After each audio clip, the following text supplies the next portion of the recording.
ચાલો વિદ્યાર્થી મિત્રો, હવે આપણે ગણિતની અંદર પ્રકરણ 7 યામ ભૂમિતિ આપણે લેવાનું છે. અગાઉ લોકડાઉન વખતે વેકેશનમાં આપણે આ પ્રકરણનો અભ્યાસ પીડીએફથી કર્યો હતો, પણ હવે વિડીયોથી લઈએ એટલે જેને થોડી ઘણી પણ કચાશ હોય તો નીકળી જાય.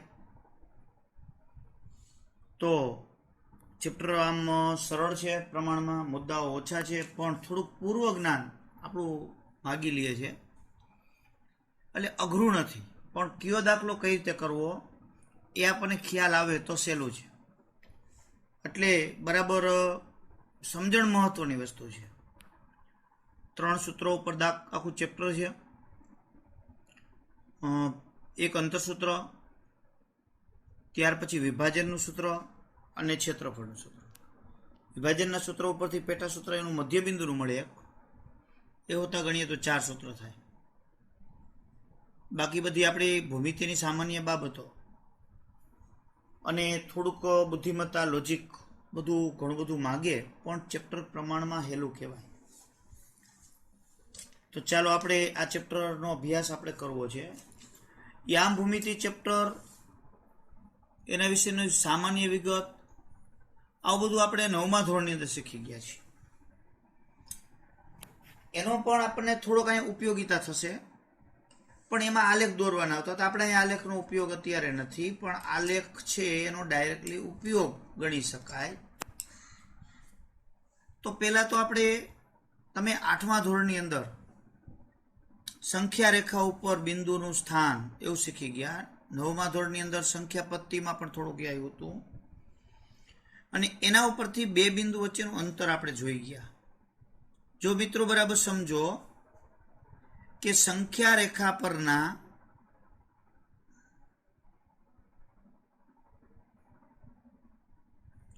બે બિંદુ વચ્ચેનું અંતર ક્યાં? સંખ્યા રેખા પરના. એટલે એને આપણે જોઈએ તો સંખ્યા રેખા ઉપર કોઈ પણ નિરૂપણ કરવામાં આવે તો એક પરિમાણીય બાબત થઈ કહેવાય.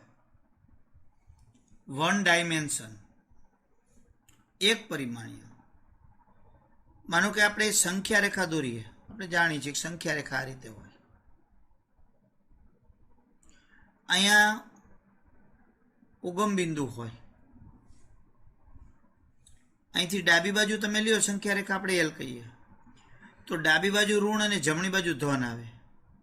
અહીંયા 1, 2, 3, 4 અને 5, પછી એમને ચાલ્યા જ જાય.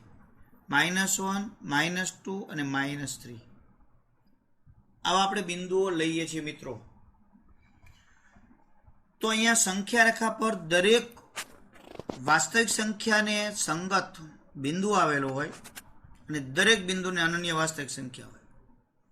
માનો કે આપણે એ સ્થાને કોઈ એક બિંદુ લઈ લઈએ, અને એક અહીંયા n સ્થાને, અહીંયા 2 સ્થાને લઈએ. આ બિંદુને આપણે કહીએ m, અને આને કહીએ n. તો એને સંગત સંખ્યા કઈથી આપણે જાણીએ છીએ? m ને સંગત સંખ્યા 2 થાય, n ને સંગત સંખ્યા 5 થાય. તો m અને n વચ્ચેનું આપણે અંતર લેવું હોય તો એને mn કહેવાય. તો આપણે જાણીએ છીએ કે આ બંનેના યામની બાદબાકી થાય, એટલે કે બંનેના સંગત સંખ્યાની બાદબાકી થાય, એટલે કે માનાંકની અંદર. તો m ને સંગત સંખ્યા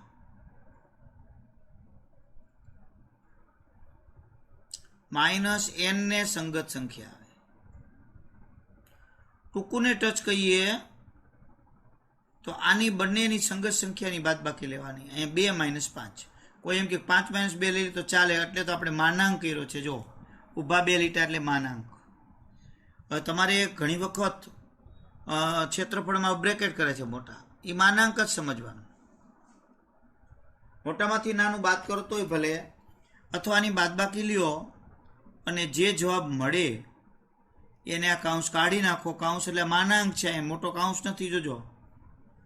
કાઢી નાખો તો એ ધન થઈ જાય, કારણ કે અંતર હંમેશા ધન હોય. આવું તમારે આગળના ધોરણની અંદર આવતું, 7મા 8મા ક્યાંક આવતું હશે. કોઈ પણ બિંદુ વચ્ચેનું અંતર લેવું હોય તો તમે ફટ દઈને શોધી લેતા. માનો કે એક્સ બિંદુ અહીંયા હોત અને બીજું એક કોઈ પણ બિંદુ માનો કે અહીંયા હોત, જો વાય, તો તમારે એક્સ વાય વચ્ચેનું અંતર લેવું હોય, આપણે અહીં લઈ લઈએ. તો એક્સ ને સંગત સંખ્યા માઇનસ વાય ને સંગત સંખ્યા, તો -3 ને -4 તો બાદ સરવાળો થઈ ગયો. જો કાઉન્સ કાઢી નાખો એટલે ધન જ થઈ જાય, બસ. એટલે આ રીતે આવે. અહીંયા આપણે એક બિંદુ લઈ લઈએ પી અને અહીંયા બિંદુ લઈ લઈએ ક્યુ. તો પીક્યુ નું અંતર તમારે લેવું હોય તો ક્યુ ને સંગત સંખ્યા માઇનસ પી ને સંગત સંખ્યા એમ લ્યો તો ભલે, પી માંથી ક્યુ ને બાદ કરો તોય ભલે. જો પી માઇનસ ક્યુ એટલે -1 છે પાછા, તો 3 ઓછે ઓછે વત્તા 1 એટલે 4. જો અંતર 4 થયું. આવું આપણે અગાઉના ધોરણોની અંદર શીખતા. પણ આપણે અહીંયા શું પ્રશ્ન છે, તો અહીંયા આપણે સંખ્યા રેખા પર નહીં પણ યામ સમતલ ઉપરના બે બિંદુ વચ્ચેનું અંતર શોધવું છે. આપણે લઈએ તો યામ સમતલ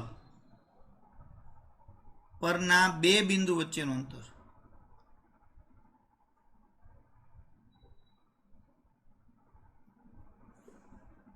તો એ પણ આપણે શોધી શકીએ. આપણે જાણીએ છીએ કે યામ સમતલ એટલે આલેખ. જો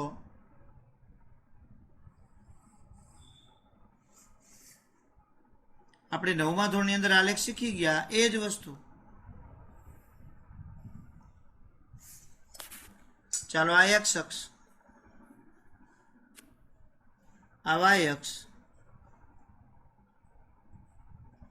અને આપણે અહીંયા બે બિંદુ વચ્ચેનું અંતર શોધવું છે. તો કેવી રીતે શોધશું? તો એ બે બિંદુઓનું જો તમારે એક પ્રવૃત્તિ પણ તમારી ચોપડીની અંદર પણ આપી છે અને ઘણી બધી રીતે તમે બિંદુનું અંતર શોધી શકો. ચાલો અહીંયા આપણે ઉગમ બિંદુઓ છે. અહીંયા કોઈ પણ એક બિંદુ છે, અહીંથી અહીંયાનું અંતર આપણે માની લઈએ કે આ અંતર 5 છે અથવા 4 લઈએ આપણે અનુકૂળતા મુજબ. દાખલો સરળતાથી કરવા માટે આપણે આ માપ છે એ 4 લઈ લઈએ. ચાલો આ અંતર આપણે 4 લઈએ. બિંદુનું નામ પણ અહીંયા આપણે આપી દઈએ કોઈ પણ એ બિંદુ, અને આમ અંતર લઈએ આપણે 3, એ બી બિંદુ. તો ચાલો અહીંયા 4 અને 3 અંતર હોય અને આપણે ઓબી વચ્ચેનું અંતર લેવું હોય તો જો અહીંયા આ 3 છે અને આ 4 છે, ઓબીનું અંતર લેવું હોય તો આપણે તરત શું કરીએ, આને જોડી દઈએ એટલે અહીંયા કાટકોણ ત્રિકોણ થઈ જાય. તો કાટકોણ ત્રિકોણ થઈ જાય તો પાયથાગોરસના સિદ્ધાંત મુજબ આ ત્રિકોણ ઓએબીમાં ખૂણો એ 90નો છે. તો પાયથાગોરસનું સૂત્ર મૂકીએ તો ઓબી સ્ક્વેર, આ કર્ણ થયો કાટખૂણાની, જેને પાયથાગોરસનું સૂત્ર જે કાચું હોય 9મા ધોરણમાં એ બરાબર સમજે, કારણ કે 9માં પાકો લેવાનો હતો પણ અહીંયા કાચું રહી ગયું હોય તો એને બરાબર ધ્યાન આપવાનું છે. કાટકોણ ત્રિકોણમાં કર્ણનો વર્ગ ઓબીનો વર્ગ બરાબર ઓએનો વર્ગ વત્તા એબી સ્ક્વેર થાય. તો અહીંયા ઓએ બરાબર 4, 4નો વર્ગ 16, ડાયરેક્ટ જ આપણે સમજવા માટે 3નો વર્ગ 9 એટલે 25. તો એનું વર્ગમૂળ લઈ લેજો ઓબીના વર્ગનું. આ તો ઓબી સ્ક્વેર બરાબર છે, તો આ બાજુ વર્ગમૂળ 5, તો 5 એકમ એ આપણને અંતર મળ્યું. તો આપણને અહીંયા 5 એકમ અંતર મળી જાય. એટલે આ રીતે આપણે કોઈ પણ બિંદુ વચ્ચેનું છે અંતર શોધી શકીએ. જો કાટકોણ ત્રિકોણની બે બાજુનું માપ આપ્યું હોય તો ત્રીજી બાજુ. હવે એથી આગળ હું તમને એક સમજાવું છું.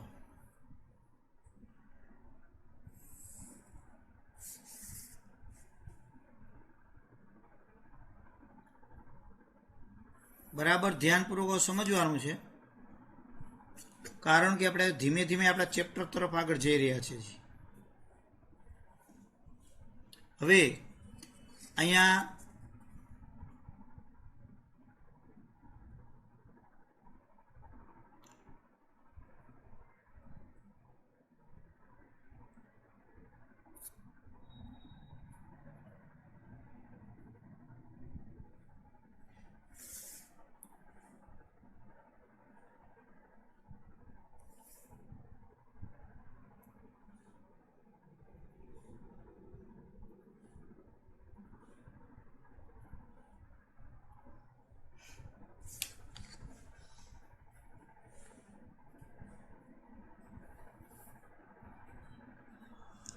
તો જો મિત્રો અહીંયા મેં એક આલેખ પત્ર પર અહીંયા બે બિંદુ આપ્યા છે. જો મેં આલેખ દોરેલો છે.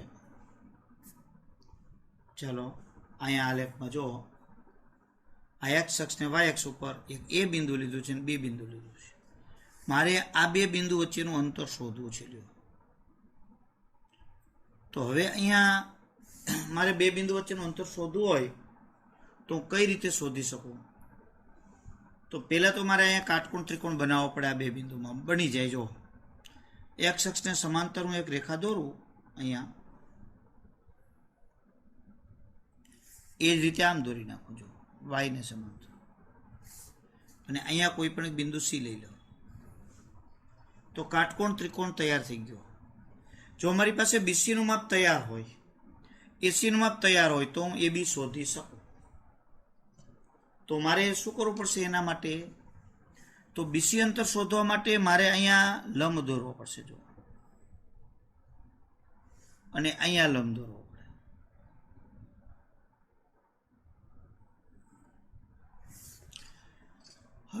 હવે આ જે બિંદુ છે બી, એના યામ તમને નક્કી થઈ જાય. આ બાજુ 2 છે અને આ બાજુ 3, એટલે અહીંયા 2 અને 3 છે બીના યામ. એ તમને આપેલા જ હોય. એના 6 અને 5 છે, એ પણ આપેલા જ હોય. હવે અહીંયા હું બી ઉપર લંબ દોરું, એક્સ ઉપર બીમાંથી, અને એમાંથી એક્સ ઉપર લંબ દોરું, તો અહીંયા જે સ્થાન મળ્યું છે કોણ છે? 2. એ કોણ છે? આનો એક્સિયામ જો બીનો એટલું જ હોય, અને એનો એક્સિયામ 6 છે, એટલે અહીં 6 જ આવે. તો હવે આ બેની હું બાદબાકી કરું તો જો આ બીસી જેટલું માપ મળે. તો આ બેની બાદબાકી એટલે અહીંયા શું થશે? તો કે આનો એક્સિયામ અને આના એક્સિયામની બાદબાકી. તો આનો એક્સિયામ એટલે 6 અને આનો 2, તો 6 અને 2 ની બાદબાકી કરું એટલે કેટલા થયા? 4. તો આ માપ તમને 4 થશે. એવી રીતે અહીંયા લેવા માટે મારે શું કરવું પડશે? તો અહીંયા જે છે એ જો અહીંયા મેં એક્સને સમાંતર લીધો એટલે બીમાંથી જ પસાર થાય, બરાબર. તો અહીંયા તમે લંબાવો છો એટલે 2, અહીંયા કેટલા આવ્યા? 3, અને અહીંયા તમે લ્યો એટલે અહીંયા આવે છે 5. એટલે એ બંનેના વાયામ જ થાય. જો આનો વાયામ છે 3, આનો 5, તો એ 3 અને 5 ની બાદબાકી કરો એટલે 5 - 3 કે 3 - 5 લખો તો 2. તો આ થયા 2.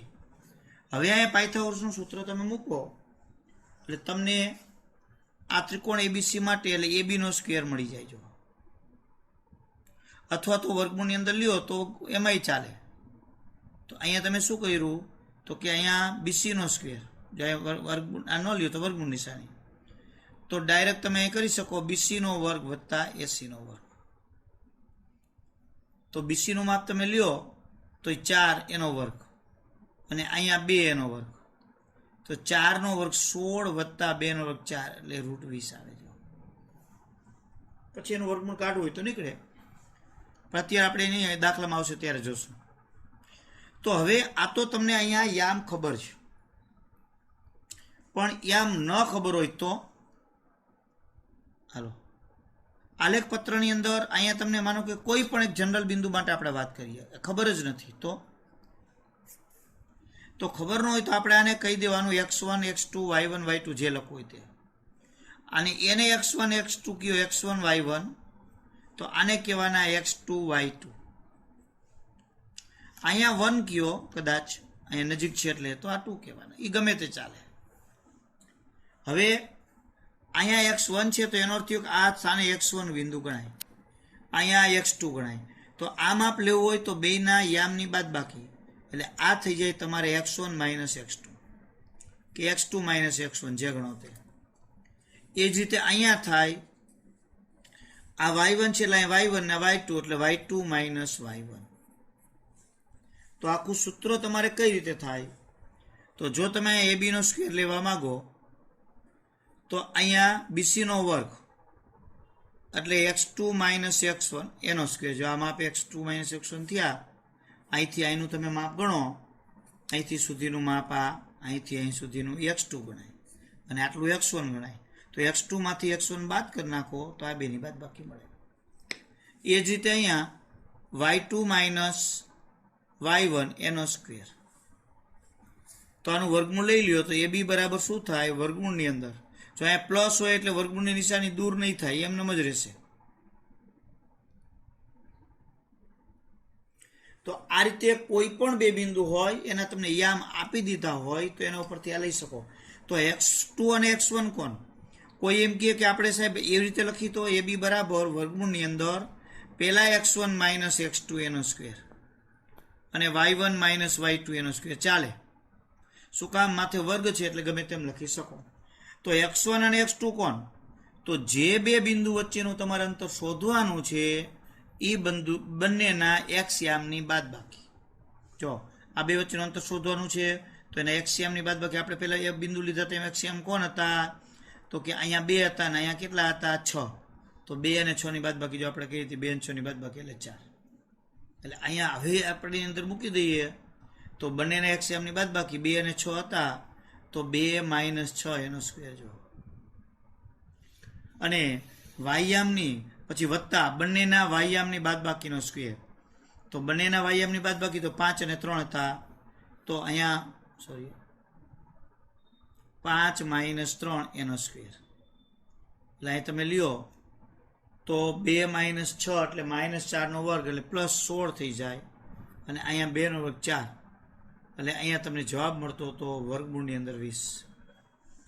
તો આ રીતે આપણે આ એક અંતરસૂત્ર મેળવ્યું કે તમારે અંતરસૂત્ર મેળવવા નથી પણ કઈ રીતે આવ્યો છે એનો આપણને ખ્યાલ મળે. તો આપણે એ અંતરસૂત્ર છે એ યાદ રાખવાનું છે. તો બે બિંદુનું વચ્ચેનું અંતરસૂત્ર એટલે કે આપણે એને કહીએ છીએ અંતરસૂત્ર. તો અંતરસૂત્રમાં તમને બે બિંદુ આપ્યા હોય, એક એ x1 y1 અને બીજું બી x2 y2. તો અંતરસૂત્ર મિત્રો કઈ રીતે થશે? એટલે એ બીનું અંતર આપણે લખીએ, એ બીનું અંતર એટલે એ બી. તો એના માટે સૂત્ર જો અહીંયા તમારે સૂત્રોમાં વર્ગ ન લ્યો તો અહીંયા વર્ગમૂળની નિશાની કરવાની છે.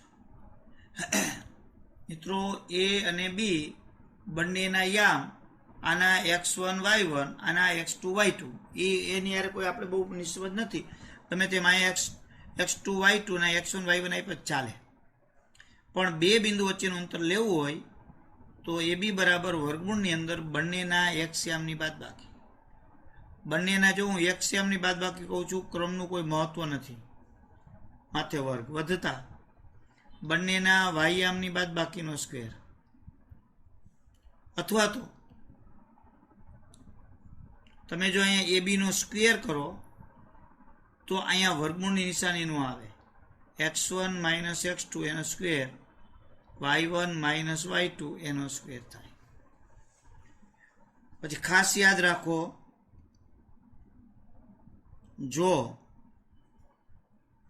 એ બિંદુ ખાલી એવો આપ્યો હોય તમને x અને y અથવા x1 ને y1 હોય નું ઉગમ બિંદુ એટલે કોણ? O00 થી અંતર લેવાનું હોય તો અહીંયા OA તો x - 0 અને y - 0 તો અહીંયા x - 0 એટલે x એનો વર્ગ વત્તા y નો વર્ગ થાય.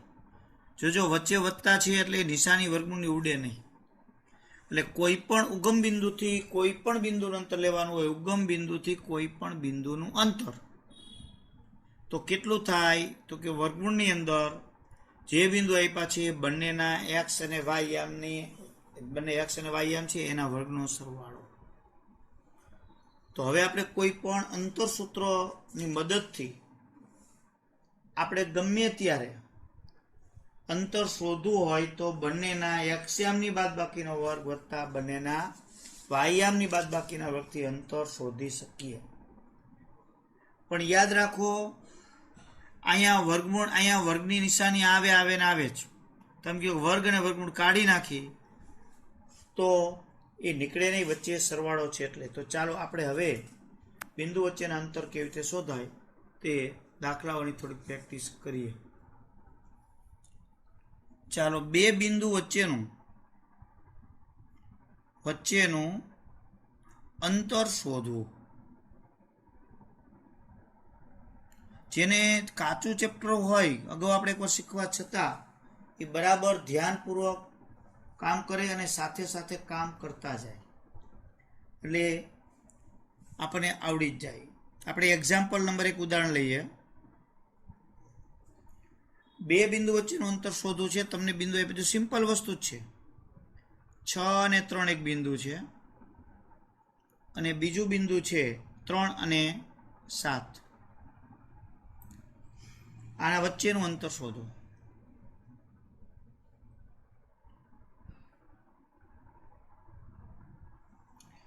તો પહેલા તો તમારે દાખલો ગણવાનો હોય હેતુલક્ષી સિવાય, તો સૂત્ર ફરજિયાત મૂકવાનું છે. એક દાખલામાં એકથી વધુ વખત સૂત્રનો ઉપયોગ થતો હોય તો એક વખત મૂકવાનું, બાકીનું એક દર વખતે મૂકવાની જરૂરિયાત નથી. જો આપણું અંતરસૂત્ર છે બંનેના એક્સયામની બાદબાકી, આપણે લખવાનું નથી આ x1 છે અને આ x2 છે, એ કાંઈ નહીં. સૂત્ર મનમાં બોલો ને, AB બરાબર વર્ગમૂળમાં x1 માઇનસ x2 નો સ્ક્વેર વત્તા y1 માઇનસ y2 નો સ્ક્વેર. ફરજિયાત દર વખતે સૂત્ર બોલવાનું જ, મનની અંદર લખવાનું, એટલે પાકું થઈ જાય. બંનેના એક્સયામની બાદબાકીનો વર્ગ. તો બંનેના એક્સયામ કોણ? 6 અને 3. તો 6 માઇનસ 3 લખો તોય ભલે, 3 માઇનસ 6 લખો તોય ભલે, એમાં કોઈ જ ડિફરન્સ પડશે નહીં, કારણ કે માથે વર્ગ છે એટલે. ત્યાર પછી હવે એકવાર 6 માઇનસ 3 લખાય, આમાં એનામાંથી બીના યામ બાદ કર્યા, બીજી વાર બીમાંથી બીના વાયામમાંથી એના વાયામ બાદ કરો તોય વાંધો નહીં, અથવા તો 3 માઇનસ 7 કરો તોય વાંધો નહીં. ચાલો, હવે આનો સાદુરૂપ આગળ. 6 માઇનસ 3 એટલે 3. પછી આ 3 નો વર્ગ 9 ડાયરેક્ટ મૂકી દો તો વાંધો નહીં. પછી આવું એક વસ્તુ બતાવવાની જરૂરિયાત નથી. 3 માઇનસ 7 એટલે માઇનસ 4 એનો સ્ક્વેર. 3 નો વર્ગ 9 અને 4 નો વર્ગ 16, એટલે વર્ગમૂળમાં 25 થયા. તો 25 નું વર્ગમૂળ 5 જવાબ લ્યો. જે એકમ આપ્યો હોય તો એકમ, કાંઈ ન હોય તો આમાં એકમની બહુ જરૂરિયાત નથી. એટલે આ રીતે બે બિંદુ વચ્ચેનું અંતર આપણે ઇઝીલી શોધી શકીએ. એટલે આમ બિંદુ વચ્ચેનું અંતર શોધવું એ કાંઈ અઘરી વસ્તુ નથી. બીજું એક એક્ઝામ્પલ લઈએ. જો અહીંયા આપણે શોધવું છે, આપણને કોઈ પણ બિંદુ આપ્યું છે P, અથવા કોઈ કેટલી વાર નામ ન આપ્યા હોય. હાલો, 5 અને 8 આપ્યું છે, અને અહીંયા બીજું બિંદુ તમને આપ્યું છે 1 અને 2. આના વચ્ચેનું અંતર શોધો.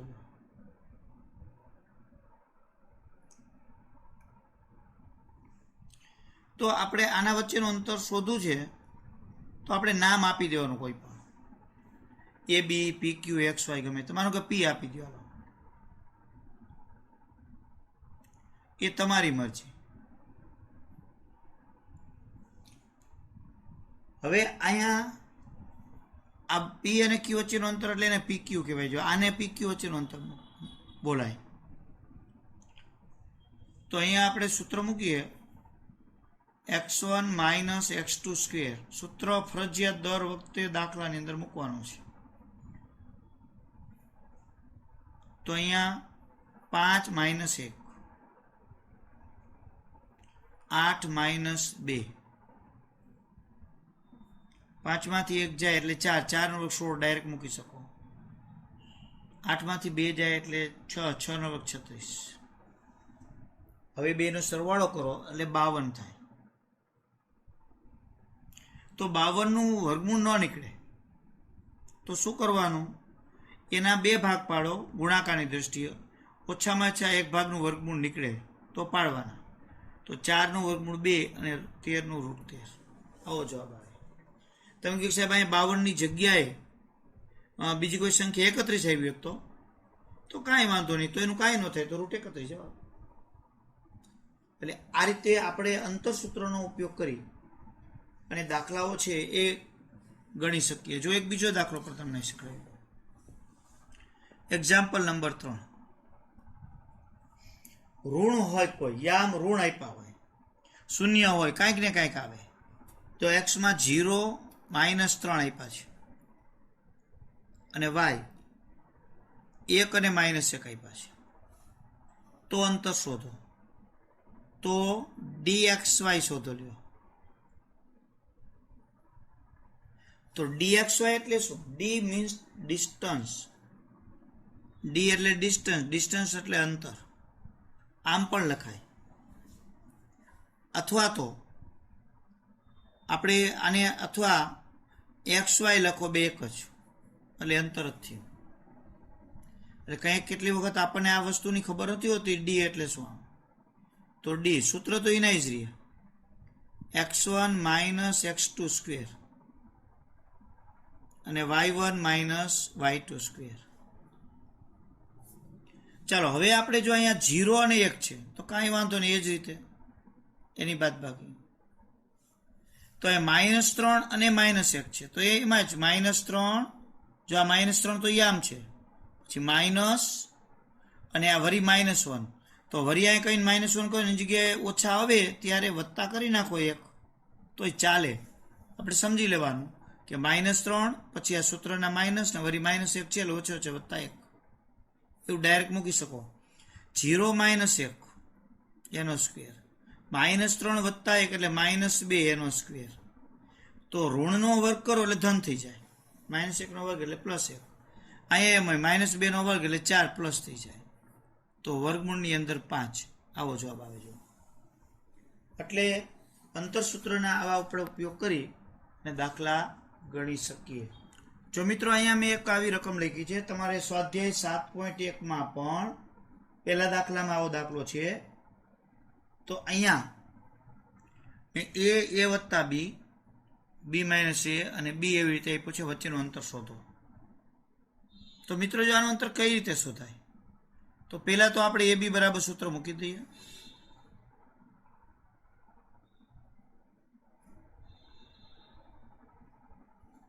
ચાલો હવે એની અંદર કિંમત મૂકીએ. તો બરાબર કાળજીપૂર્વક આમાં કામ કરવું પડે.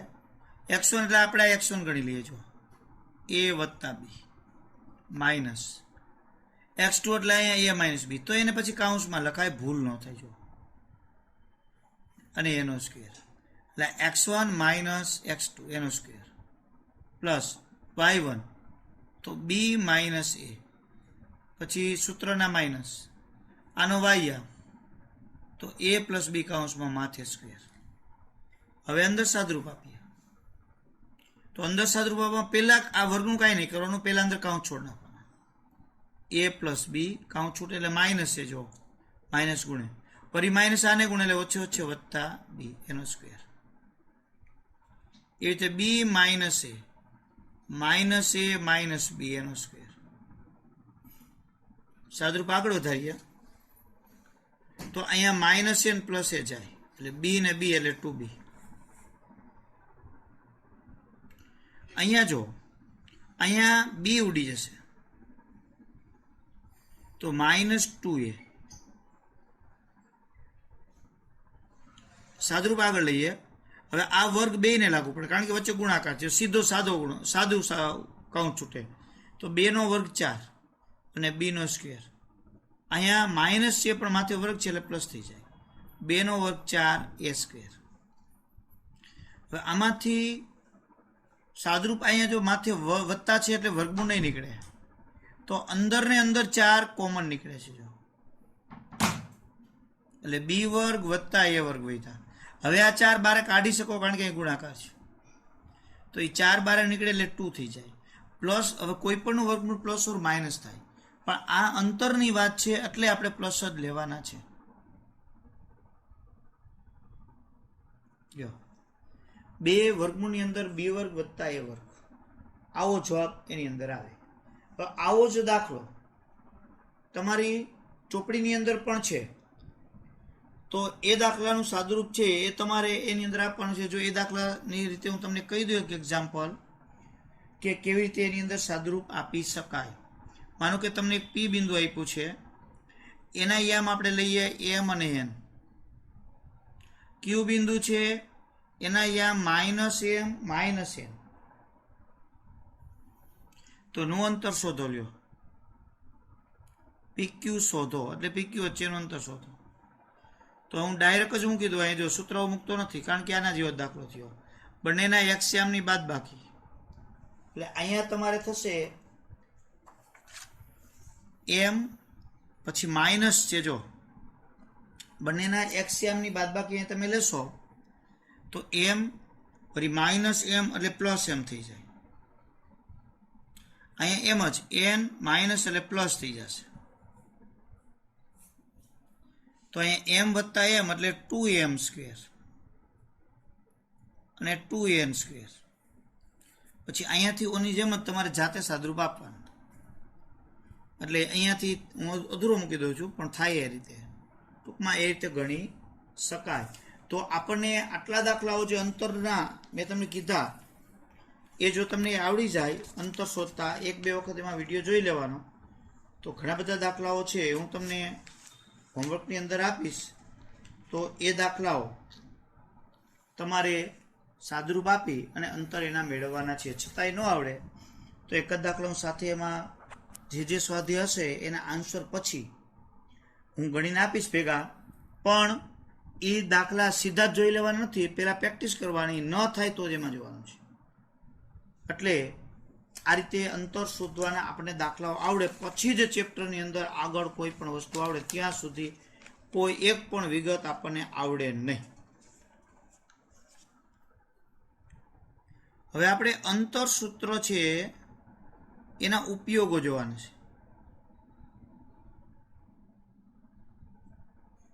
ઉપયોગથી અન્ય બાબતો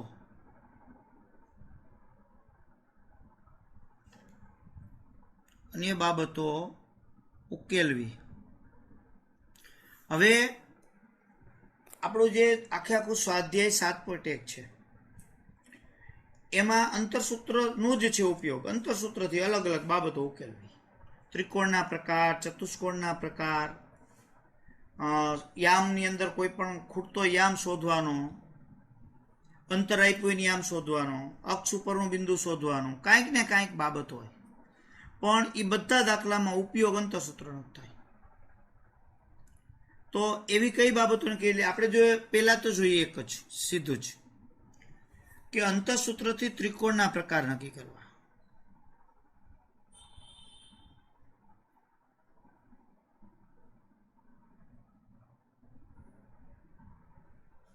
આપણે આજે ત્રિકોણના પ્રકાર નક્કી કરવાની જ વાત જોઈએ. તો ત્રિકોણના પ્રકાર નક્કી કરવા હોય અને એ પણ આપણે બાજુના માપ પરથી, કારણ કે અંતરસૂત્ર તેમાં જ થાય. તો ત્રિકોણના પ્રકાર નક્કી કરવા માટે આપણે કરવાનું શું? તો પહેલું જ કામ, આપેલ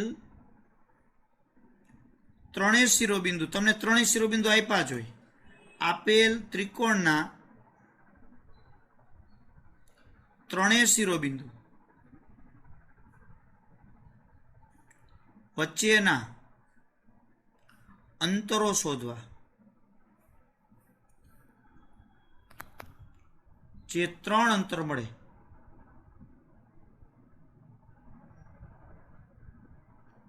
તમને 3 શિરોબિંદુ આપ્યા, એના પરસ્પર 3 અંતર શોધી લેવાના અને પછી જ આપણે એનો પ્રકાર નક્કી કરવાનો. પછી એમાં આપણે જોવાનું એક, જો ત્રણેય અંતર સમાન હોય તો સમબાજુ ત્રિકોણ. સમબાજુ ત્રિકોણને બીજો કયો કહેવાય ખબર છે ને? સમભુજ. પછી બીજું, જો કોઈ પણ બે માપ સમાન હોય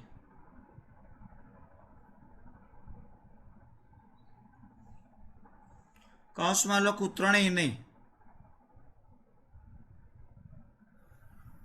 તો સમદી બાજુ.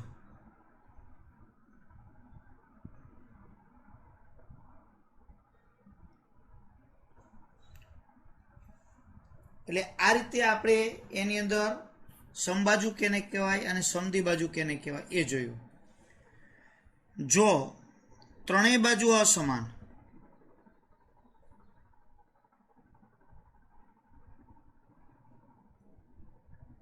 તો વિષમ બાજુ.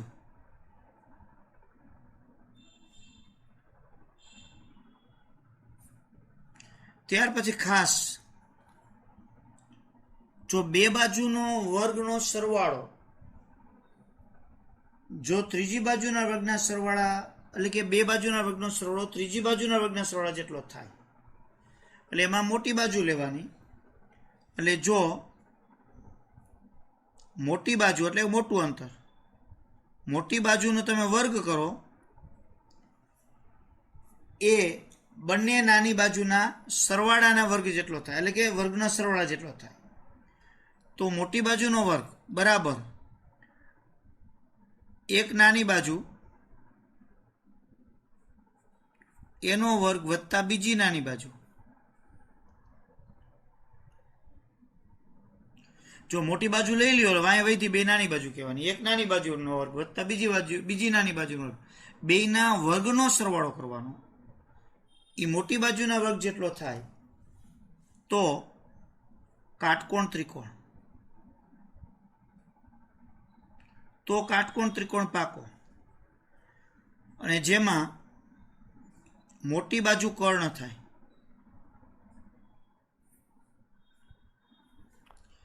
અને કર્ણનો સામેનો ખૂણો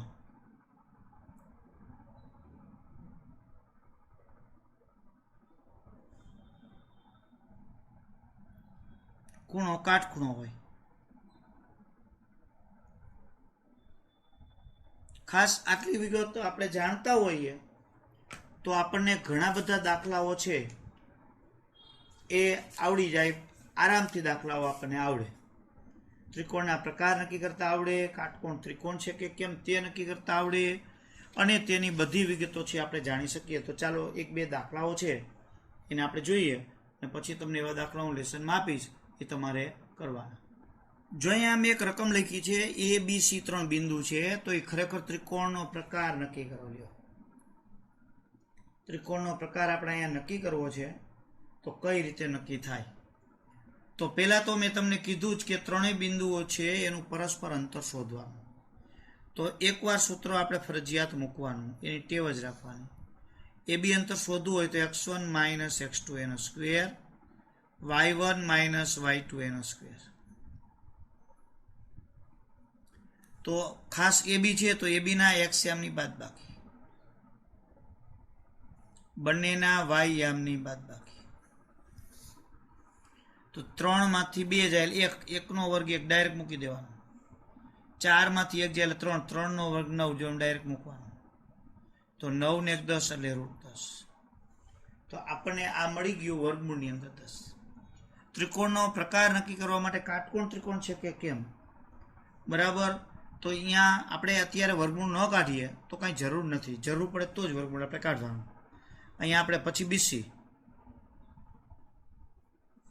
તો BC લ્યો તો ફરીથી સૂત્ર મૂકવાની દર વખતે જરૂર નથી. હવે ડાયરેક્ટ જ આપણને ખબર પડી જાય, જો ફાવટને ફટાફટ થવું જોઈએ. B અને C ના x યામની બાદબાકી, આ તો મૂકવાનું છે આવું તો. પછી બંનેના y યામની બાદબાકી, 1 - 1. જો અહીંયા આપણી આંગળી જાવી જ જોઈએ એટલે ભૂલ જ ન થાય. તો અહીંયા 2 - 4 એટલે -2 નો વર્ગ એટલે +4 થઈ જાય. મૂકી શકો ડાયરેક્ટ કે 2 - 4 એટલે -2 વધવાના, એનો -2 નો વર્ગ એટલે 4. 1 માંથી 1 જાય એટલે 0, એટલે અહીંયા વર્ગમૂળની અંદર 4. તો એનું જવાબ મળ્યો 4 નું વર્ગમૂળ 2. હવે AC,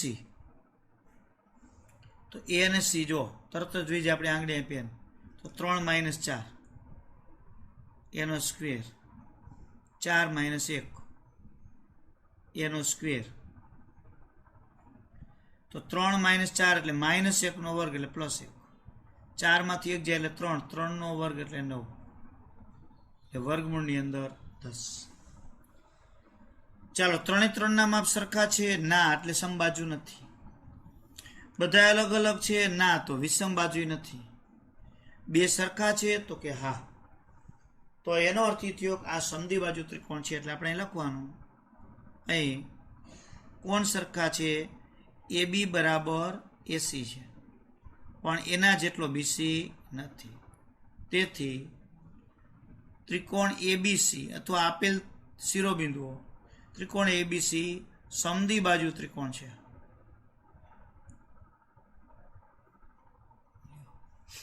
જો 3 3 સમાન થયા હોત AB બરાબર AC બરાબર BC તો સમબાજુ ત્રિકોણ છે.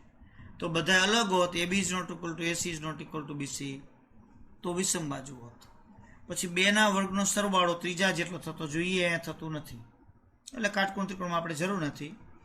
નહીંતર કાટકોણ ત્રિકોણ છે કે કેમ એ પણ ચેક થઈ જાય. ચાલો પાછી મેં એક રકમ લખી છે. જો સાબિત કરો કે આ ત્રણેય શિરોબિંદુ એ કાટકોણ ત્રિકોણના શિરોબિંદુ છે. એવું સાબિત કરવાનું છે. કાટકોણ ત્રિકોણના શિરોબિંદુ સાબિત કરવાના હોય કે ત્રિકોણનો પ્રકાર નક્કી કરવાનો હોય? અંતર તો શોધવા જ પડે. આપણે ખબર છે કાટકોણ ત્રિકોણ માટે વર્ગ આવે. કદાચ વર્ગ ન શોધી લ્યો અને પહેલાં એમનેમ જ રાખો તોય વાંધો નહીં. અને એમ થાય ના હાલો વર્ગ શોધી લે તો વર્ગ કરે તો વર્ગમૂળની નિશાની ન આવે. બંનેના એક્સ યામની બાદબાકી, બંનેના વાય યામની બાદબાકી, એનો ખાલી સ્ક્વેર જોવો. વર્ગમૂળ નિશાની શું કામ ને? વર્ગ કર્યો એટલે. જો વર્ગ ન કરો તો વર્ગમૂળ નિશાની આવે. હવે બંનેના એક્સ યામની બાદબાકી તો 3 - 5 અને 2 - 8. તો 3 - 5 એટલે -2 એનો સ્ક્વેર, 2 - 8 એટલે -6 એનો સ્ક્વેર, -2 નો વર્ગ એટલે 4 અને 6 નો વર્ગ એટલે 36. એટલે અહીંયા તમારે AB સ્ક્વેર બરાબર કેટલા આવ્યા? 40 આવ્યા. લ્યો એ જ રીતે BC સ્ક્વેર લ્યો તો BC એટલે આ B અને C. તો બંનેના એક્સયામની બાદબાકી તો 5 - 6 એટલે +6 થઈ જાય. શું કામ? સૂત્રને માઇનસ અને વરી પાછા માઇનસ એટલે પ્લસ. 8 - 5 એનો સ્ક્વેર. તો અહીંયા 6 ને 5 11, 11 નો વર્ગ એટલે 121. 8 માંથી 5 જાય 3, 3 નો વર્ગ એટલે 9. તો એ બેયનો તમે સરવાળો કરો એટલે 131, એટલે 130 AC. તો જો અહીંયા 3 A અને C માં -6 એટલે +6 થઈ જાય. 2 અને -5 એનો સ્ક્વેર. તો 6 ને 3 9, 9 નો વર્ગ 81. અહીંયા 2 - 5 એટલે -3, -3 નો વર્ગ એટલે 9. એટલે અહીંયા તમારે થઈ ગયા 90. હવે અહીંયા મોટું કોણ આવ્યું? 40, 130 અને 90. તો 130. તો અહીંયા આપણે ડાયરેક્ટ જ મૂકવાનું. અહીં જો BC નો વર્ગ કેટલો? 130 બરાબર. પછી બાકીના 2 છે એટલે કોણ વધ્યું? AB નો વર્ગ વત્તા AC નો વર્ગ. તો AB નો વર્ગ છે એટલે AB નો વર્ગ ડાયરેક્ટ જ 40 છે. 40 નો વર્ગ નથી કરવાનો જુઓ. અને AC નો વર્ગ છે 90. તો બેનો સરવાળો 130. તો અહીંયા તમે જો આ 130, આ 130. તો અહીં BC નો વર્ગ બરાબર AB નો વર્ગ વત્તા AC નો વર્ગ થયો. તો તેથી આ આપેલ શિરોબિંદુ એ કાટકોણ ત્રિકોણના શિરોબિંદુ છે. આપેલ શિરોબિંદુ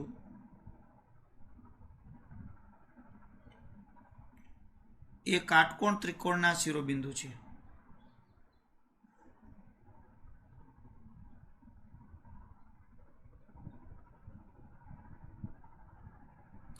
એટલે હવે અહીંયા એટલે કે ત્રિકોણ ABC કાટકોણ ત્રિકોણ થશે.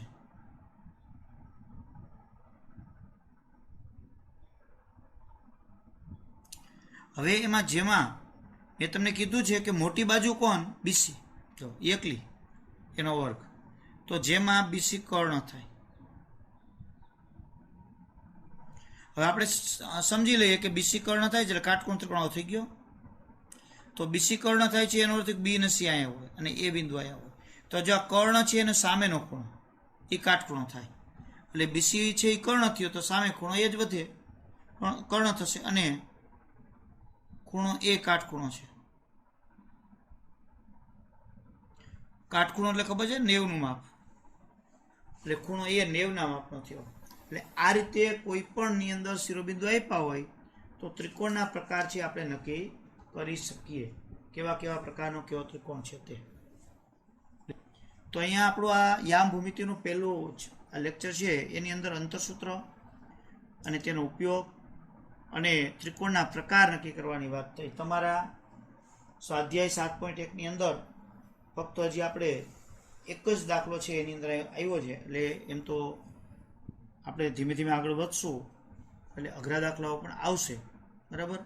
અત્યારે આપણે આની અંદર આટલું રહેવા દઈએ અને લેસન છે એ રોજે રોજનું રોજ, જે મિત્રો રોજે રોજનું લેસન નથી કરતા એને અને એના વાલીને ખાસ સૂચના રોજે રોજનું રોજ લેસન કરે.